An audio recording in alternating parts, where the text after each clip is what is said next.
17 दिनों तक सुरंग में कैद रहने के बाद सभी 41 मजदूर सही सलामत बाहर निकाल लिए गए हैं। लेकिन ये 17 दिन बेहद मुश्किल भरे थे। सुरंग में खाना, पानी, ऑक्सीजन सब कुछ पहुंचाया जा रहा था, लेकिन बावजूद इसके मजदूरों के लिए धैर्य बनाए रखना, मानसिक संतुलन बनाए रखना बड़ी चुनौती थी।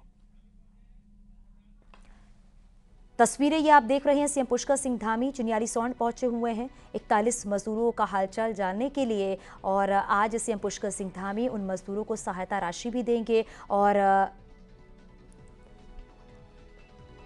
तो सरकार की तरफ से 1-1 लाख रुपए सहायता राशि के तौर पर उन मजदूरों को दिया जाएगा जो 41 मजदूर टनल के अंदर फंसे हुए थे। लेकिन 17वें दिन ये सफलता मिली इस पूरे रेस्क्यू टीम को, जिस तरीके से उन सभी मजदूरों को उस टनल से बाहर निकाला गया। 17 दिन उन मजदूरों के लिए कितना मुश्किल भरा था, कितना चुनौती भरा था, कितनी कठिनाइयों से भरा था, लेकिन लगातार सभी एजेंसियां इस रेस्क्यू ऑपरेशन में लगी हुई थी ताकि जल्द से जल्द उन मजदूरों को बाहर निकाल लिया जाए। और वाकई ये मिशन कामयाब हो गया।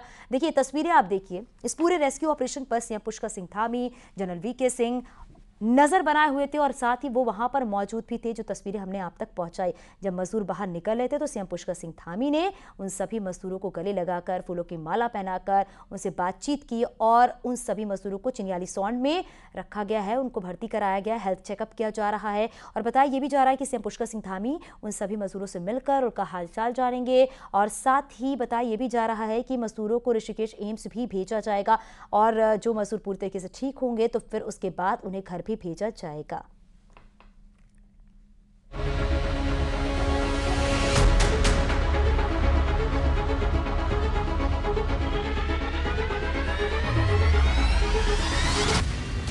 चुनौतियों के पहाड़ को हौसले की दहाड़ से तोड़ डाला।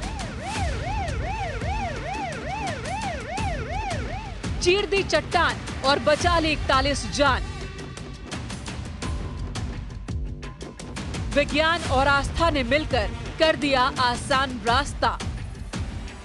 मुश्किल खत्म हो गई, हर नाउम्मीदी को उम्मीद में बदल डाला। 12 नवंबर की वो काली रात थी। 28 नवंबर की ये रात श्रमिकों की दिवाली थी। मिठाइयां बांटी जाने लगी, पटाखे फोड़े जाने लगे। धामी धामी के नारों से पूरा इलाका गूंज उठा। हर किसी की जुबान पर उन हीरोज के नाम छा गए जिन्होंने नामुमकिन को मुमकिन कर दिखाया।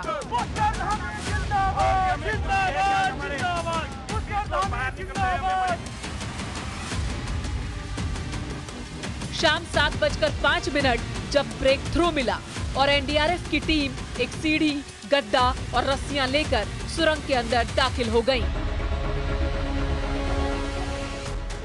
जब 7:50 पर पहला मजदूर बाहर आया, मजदूरों से मिलने के लिए खुद मुख्यमंत्री धामी मौजूद थे।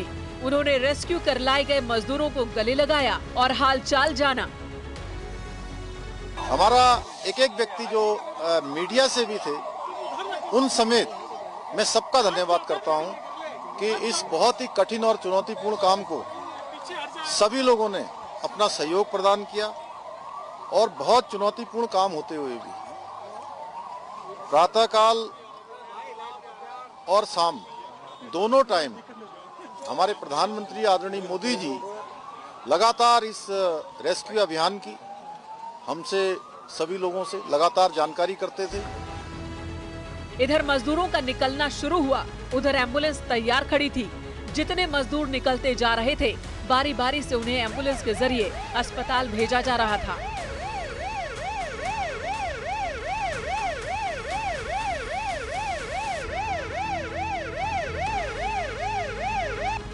जैसे ही आखिरी मजदूर को बाहर निकाला गया, ऐलान हो गया कि मिशन जिंदगी सक्सेस हुआ। मिठाई बांटी जाने लगी, बधाइयां दी जाने लगी। बधाई देने वालों में परिवार वाले ही नहीं, देश के प्रधान यानी कि प्रेसिडेंट से लेकर प्रधानमंत्री तक सभी ने ट्वीट कर ऑपरेशन सफल होने की बधाई दी। अब सभी मजदूर मौत को मात देकर लौट चुके हैं। हालांकि उन्हें अभी अगले 48 से 72 घंटे तक अस्पताल में ही रहना होगा और फिर सभी मजदूरों को सकुशल उनके घर भेज दिया जाएगा। Bureau report, news 18।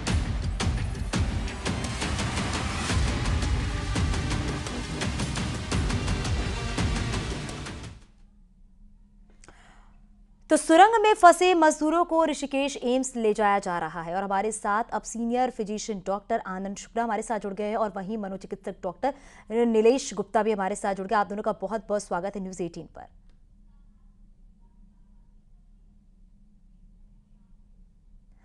और साथ ही एम्स से हमारे सहयोगी ऋषिकेश में मौजूद है, उमेश भी हमारे साथ लाइव जुड़ गए हैं। लेकिन सबसे पहले डॉक्टर आनंद शुक्ला का रुख करूंगी। आनंद जी, क्योंकि जिस तरीके से देखा गया है कि 17 दिन से जो मजदूर लगातार उस टनल के अंदर फंसे हुए थे, उन्हें अगर देखा जाए तो फिजिकल तौर पे क्या क्या दिक्कतें उस समय आई होंगी? बिल्कुल सही कहा आपने, क्योंकि सुरंग में रहना, एक क्लोज स्पेस में रहना और अकेले रहना, वहाँ पे तरह तरह की मेंटल स्ट्रेस की हो जाती है, फिजिकल स्ट्रेस की हो जाती है। हालांकि कि आप तरह तरह के लोग, उसमें फियर भी होता है, अनसर्टेनिटी की, पता नहीं कब तक जाएगा निकल के आदमी, क्या होगा। तरह तरह की चीजें हम लोगों ने कोविड में देखी थी, तो हम लोग तो बड़ा आशंकित थे, लेकिन हमारे संस्था के लोग बहुत ज्यादा काम करने